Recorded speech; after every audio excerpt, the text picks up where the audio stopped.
देखो आप कभी भी ऐसे क्वेश्चन को देखो तो ध्यान रखना कि इनको सॉल्व करने का एक सेट पैटर्न है, ठीक है। इस टाइप के जो क्वेश्चंस आते हैं जो टिल इन्फिनिटी जाते हैं, under root plus under root plus under root, जितने भी इस टाइप के क्वेश्चंस होते हैं उनका एक नाम होता है, उनको हम बोलते हैं इनफाइनाइट नेस्टेड स्क्वायर रूट्स, ठीक है। तो कभी भी ऐसे क्वेश्चंस आए तो समझ जाओ ये इनफाइनाइट नेस्टेड स्क्वायर रूट्स के क्वेश्चन हैं, ठीक है। अभी यहाँ पे जो n है that is equal to √30 plus under root 30 plus √30 till infinity, ठीक है। अगर आप पहले वाले 30 को थोड़ा सा 2 मिनट के लिए साइड रख दो एंड ये बाकी की चीज़ को देखो तो आप देखोगे ये जो पूरी वैल्यू है that is equal to n। ये देखो आप क्वेश्चन में देखो ऊपर क्वेश्चन में n is equal to under root 30 plus under root 30 till infinity, यहाँ पे भी वही चीज़ है सेम, ठीक है। ये जो पूरी वैल्यू है that is equal to n। तो मैं इस पूरी वैल्यू को अपार्ट फ्रॉम दिस 30 को छोड़ के जो बाकी का जो जितना भी वैल्यू है उसको मैं n से रिप्लेस कर दूंगा।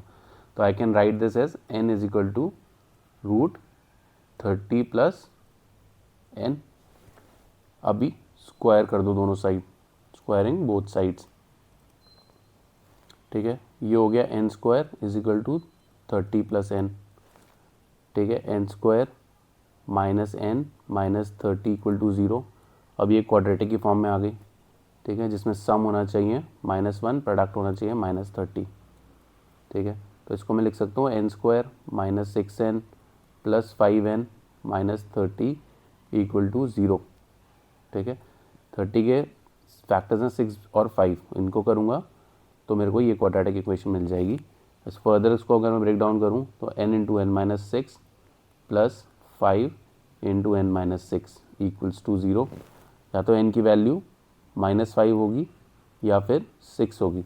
अब देखो माइनस हो नहीं सकती क्योंकि सारी वैल्यूज़ जो दी हुई हैं, इधर आओ वापस क्वेश्चन में देखो, इधर जितनी वैल्यूज़ हैं वो सारी पॉजिटिव है तो नेगेटिव आंसर आ नहीं सकता। तो n की वैल्यू इज इक्वल टू 6। तो ये ऊपर जितना भी आपको क्वेश्चन में पूछा गया है उसकी पूरी वैल्यू है 6, ठीक है। And this is the answer.